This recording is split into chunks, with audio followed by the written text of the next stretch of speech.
co-hosting today, and we kicked this thing off, and you said that you don't feel pricing and packaging is a very sexy topic.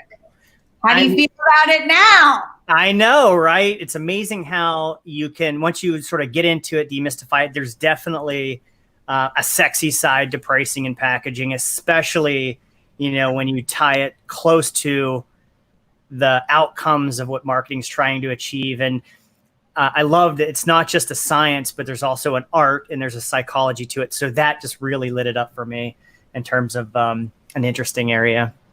What did you think the key psychology nuggets were?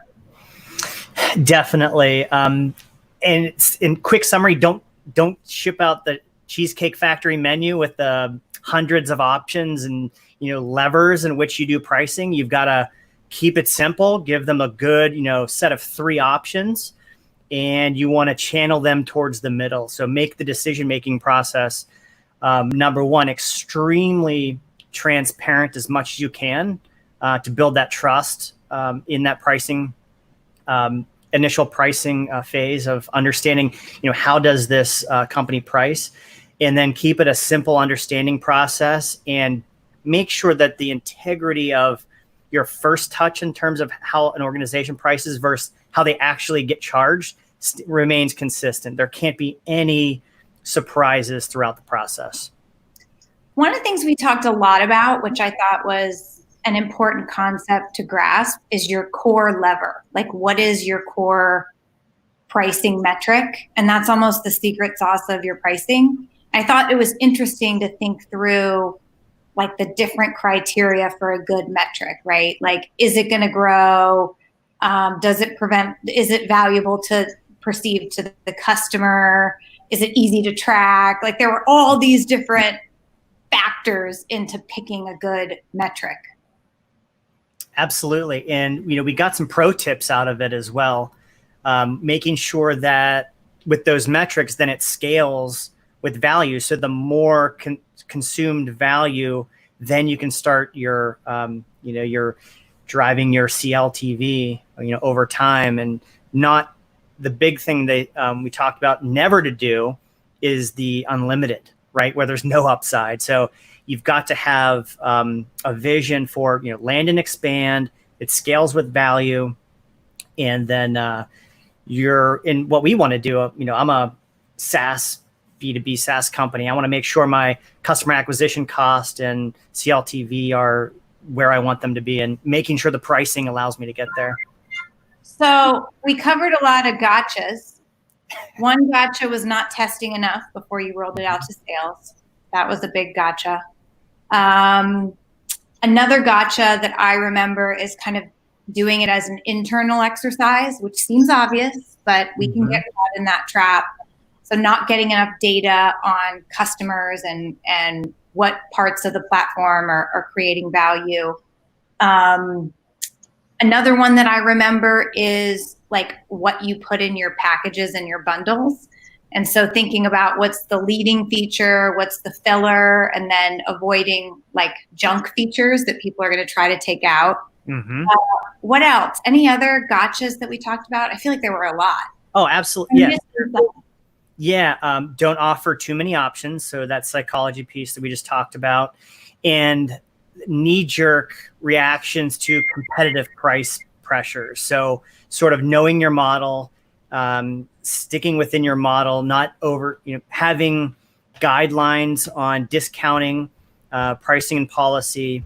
And then, if you do have that, then, the benefit of controlling that is, when you get to your deal desk, you've got a much more efficient method to, if you do have to offer concessions or discounts, making sure that that's in place. But then, really just making sure you haven't over-architected it. Well, Katrina is like so sophisticated. She talks about having a pricing roadmap. But one of the things that did come up is rule of thumb not to change it.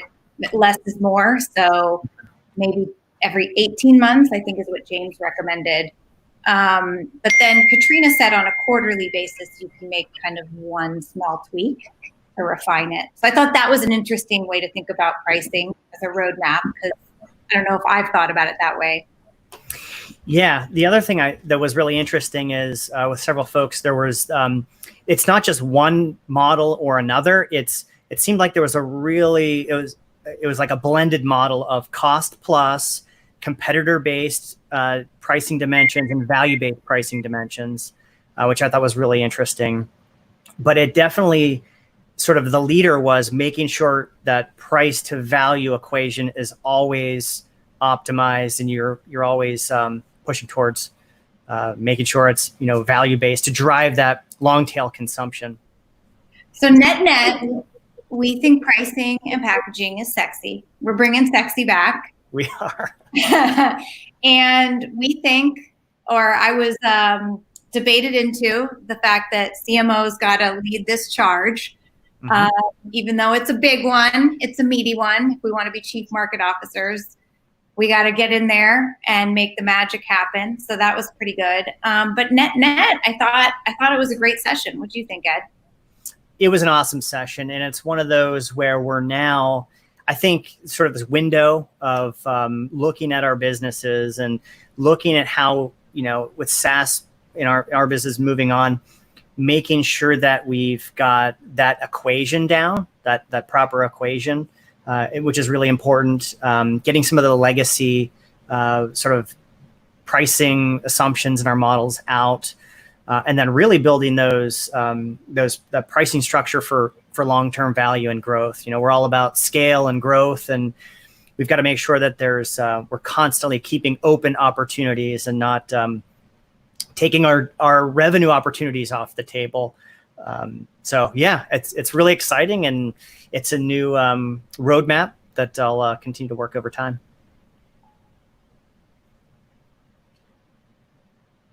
Guest James Wood for dropping lots of knowledge on all of us this morning. Hope everyone has an awesome weekend, gets outside, enjoys the summer, and we'll be back next week.